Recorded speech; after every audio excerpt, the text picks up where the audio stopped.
In the meantime, let's get a little bit more on the housing data that came out just a few moments ago. Some economists are saying that we're beginning to see the fever in the housing industry taper off. Well, let's find out a little bit more from Bob Moulton. He's the president of Americana Mortgage Group. We're going to find out what he thought of these home sales numbers. What do you think, Bob, of these numbers today? Susie, I think the numbers are still strong. April, we had very strong numbers, up from March.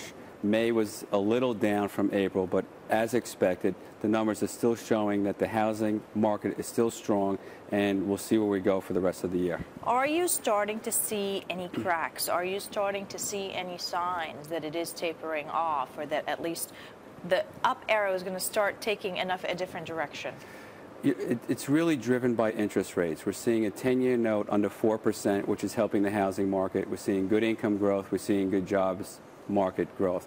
What I'm hearing, though, is that houses that were on the market for a day or two last year are out there a little longer. What I'm hearing is that inventory is a little higher, and the houses are sitting maybe a couple of weeks where they would get purchased immediately in last year's market.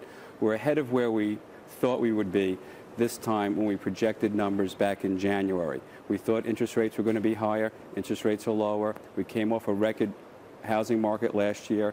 We're seeing another record year this year. I don't know if we'll surpass 2004. We have 6 months to wait and see.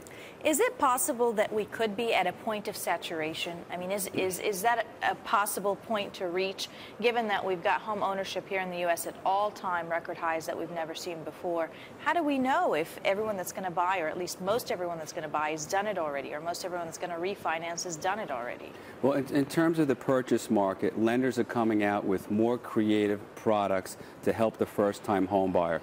What we're seeing are 80-20 products to enable home buyers to buy houses without a down payment, an 80% first mortgage and a 20% second mortgage. If the regulators start restricting underwriting criteria and putting restrictions on interest-only mortgages and putting restrictions on home equity lines of credit, that could curtail the number of Americans that do own homes in this country. So it depends on what happens over the next few months. How are you going into this? I mean, is there trepidation at this point in time being in this market? There are nervous home buyers, and people who are looking to trade up think that they're buying at the peak. And I've heard this many times over the last 20 years, and we always think we're always buying at the peak. This is buyer's remorse. Same thing with first-time home buyers and people that think they're only going to be in the house for 5 years. Will they get their money back? If you're going to use the house as a place to live, go into it. Get a product that fits your needs and live in the house. If you're buying for investment purposes, you really need to do your homework, because there could be a slowdown in some of the hotter areas in the southeast and maybe in the west. But of course, it also gives no comfort when Chairman Alan Greenspan and many others come out and talk about froth in this market, evidenced, of course, by the data that we're seeing and the numbers that are coming out. Are you starting to see, how do you see this coming out, I suppose, if you will? How do we get away from, is it going to be an implosion? Is it going to be a very slow decline down? I think it's going to increase at a decreasing rate. The median home price has gone up about 12% year over year. We've seen home prices slow down, where we're seeing numbers increase at the 3 to 5% range.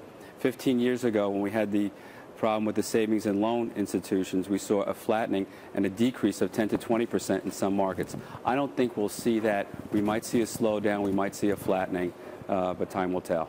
Bob, thank you very much for stopping by our offices today. You're welcome, Susie. Bob Moulton, president of Americana.